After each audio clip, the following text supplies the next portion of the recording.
here with my friend Maggie at her family cabin, and we're going to talk about Maggie getting remarried again in a new season of life. And so thank you, Maggie, for sitting down with me. I'm so excited. Thank you, Courtney. I'm excited to do this. Yes. So Maggie, we met this summer in a most exciting season of your life, and we went on a mission trip to Haiti together. Yes. With you and someone else really special, but I don't want to be a spoiler. Okay. So tell me about the season of life you're in. Okay. So I am 59 years old, and I have been a single mom for 16 years, and I am engaged to be married, and I'm marrying a very good friend of Courtney's. So I had the pleasure of getting to know Courtney on the mission trip, and she was, just before the trip, she was introduced that her friend, my fiance Phil, she knew Phil for years and was very fond of him, and it was her first time to meet me. So it was exciting to go on. It's always exciting to go on mission, but it was very exciting to go to Haiti this summer. Yeah. Because there's a lot going on in my life. Yes, there's a lot going on, and so we got to be a part of this exciting season and some really big adventures while we were in Haiti. So with some stuff going on with you that I guess you can tell more about. Right. So Phil and my story is a bit unique. So I'm a nurse practitioner, and Phil has been my patient for 15 years. And anyone that knows Phil knows what a wonderful man he is. And Kindest person in the world, I always Yes, say. I tell my yes. husband he can be second kindest if he wants, but Phil is the kindest. all spouses are appalled that Phil always Yes, comes Phil first. comes first as kindest person. Yes, he does qualify for that. Yeah. So I have admired Phil as a person for the whole time of taking care of him as a nurse practitioner, and I actually went Everyone does. Yes. Yeah. I went to Haiti with him 3 years ago as his nurse practitioner. He was doing work at the With a large group. Yes, with a large medical group. Not just together. No, not together. No. So he actually had come to my church and talked about his work in Haiti, and I said I would really love to go. I did not know that saying that to Phil would mean that I was definitely going, but he had a request for an ENT person to go join a medical team that he was leading into Haiti, and he asked if I would like to go, and I said, oh, they don't want me, they want the doctor. He said, no, this is Haiti, they'll take what they could get.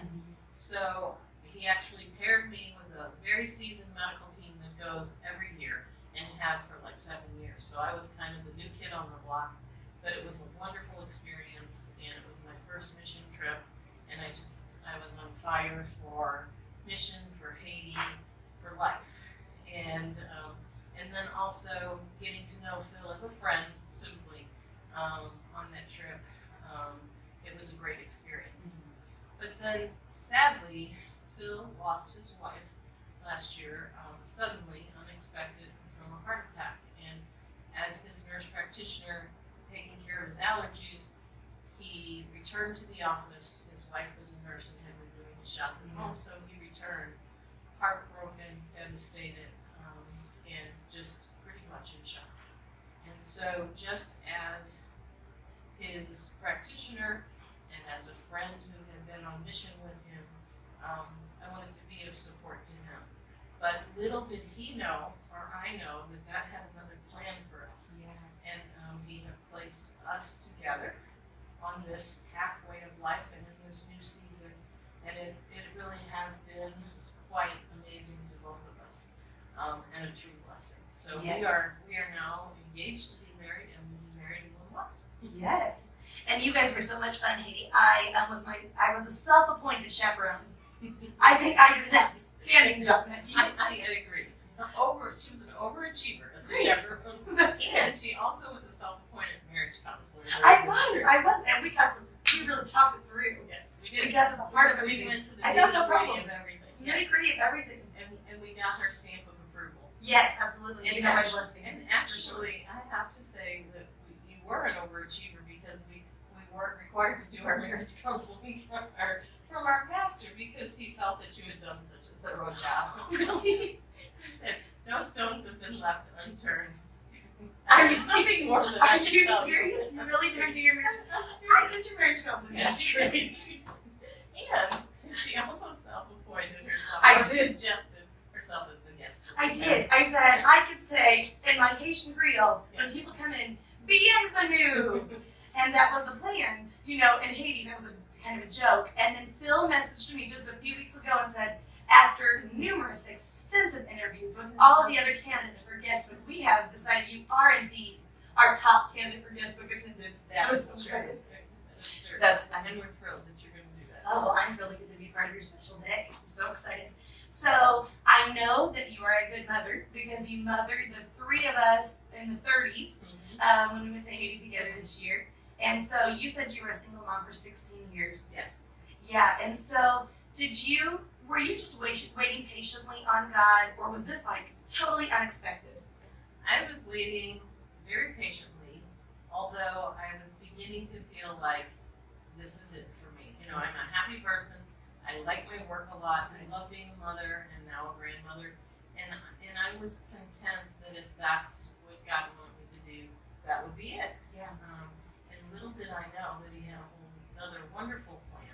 And I would tell myself in times when I would feel maybe a little down, God's got a plan for you. You don't know what it is, but God has a plan. And I remember when Phil asked me out to have a meal with him the first time, I remember looking in the mirror with my eyes wide open and thinking, God, is this your plan? It's one awesome plan. Yes, it's one awesome plan.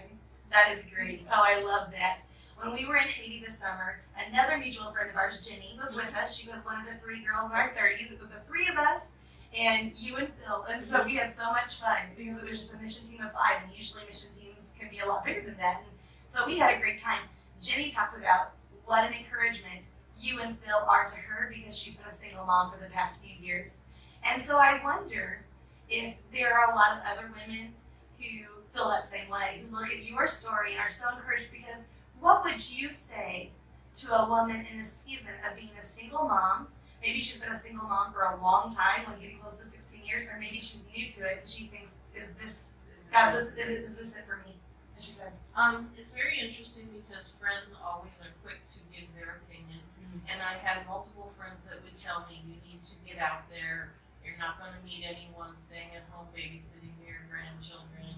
You're not, you're happy you do things, but you need to be online. You need to find someone. Not that anything is wrong with any of those things, but I was pretty adamant that if I were to be with someone again, it would have to happen naturally for me.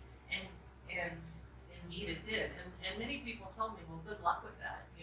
Your life is going to pass you by because you're going to get out there and look for it. And I said, no, if it's meant to be, it will be.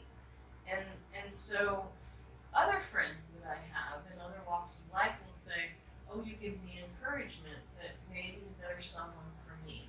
And I say, yes, just, pray to God for what is meant to be, and live your life and be true to yourself, and it will happen. If it can happen to me, it can happen to anyone. Yes, I love that. So just be true to yourself. Yes. Live your life. Yes. And for me, when I found myself alone, my parents got ill. I went into like a 7-year season of parental care, which I wouldn't trade for anything. And then I was raising my teenagers at that time too. And then as we all see that as our children get to be young adults, they come back to us as friends. And then there's that season where you have grandchildren, and it's all wonderful. And it was an adjustment for my family for mom to have a date. Like they would say, can you babysit? And I'm like, no, I got a date Saturday. I got a date Saturday. So That's great. It has been fun. You didn't just settle for just whatever you could find. Absolutely not. And you now have God's perfect plan for you is what so many of us call the kindest person in the whole world. Yes. Isn't that wonderful? I feel very blessed. Yes. And I love that you both share your love for people and your love for Jesus and your love for Haiti missions. And with all of that said, I can hardly wait to see what God's next plan is for us. Because I think that I'm a believer in the sum being more than its parts, singularly. So I feel like Phil and I together will be able to give back to the world and the blessings that we've received. First met you and we were on a plane to Haiti. Yes. And you told me that you had taken a job across the country now in this season of your life, and that you were planning to fly back and forth from there to here, back and forth, maybe on the weekends, Right. across the country. I was most disturbed. You were. In fact, you were very disturbed, and in fact, I felt that it was maybe an obstacle in our future friendship. But it wasn't. But it wasn't. You worked it out for me. But actually, that's part of Phil's amazing nature, because I had been in my current job for 30 years, so I'm not someone that jumps into things lightly. Yeah. And there were big changes, and then I had one of our former residents, someone that trained with us, that was in the fall, called and asked me to consider moving to McAllen, Texas, which is 18 hours away by car. And at first I said no, but I did tell him I would help him build his practice. And in that building, he kept saying, come and look at this. This is really a great opportunity. And Phil actually said to me, he embraced the situation, and he said, you ought to go look. And he said, I can tell you that if you want to do this job, it will not interfere with us. And we were not engaged at that time, and that was very moving to me, that he could embrace that and not be intimidated. And so I did go and look, and I loved it. And then I would even, later, we traveled with chaperones for Phil to see it, and I said, okay, now that we're back, what did you think of it? He goes, I liked it. And I said, would you do it? He goes, I'm not making your decision, but I will support you in yours. And that was huge to me. So it's a much longer commute, but it is working out quite well. And we will be in the same place together somehow, some way.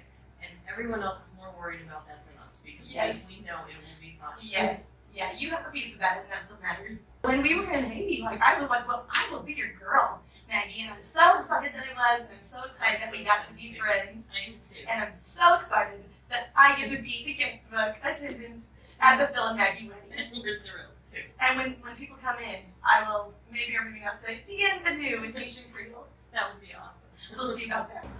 So Maggie, thank you so much for sitting down with me. This has been too much fun. Courtney, thank you for inviting me, and I'm really intrigued to listen to all of your reviews. Oh, it's going to be fun.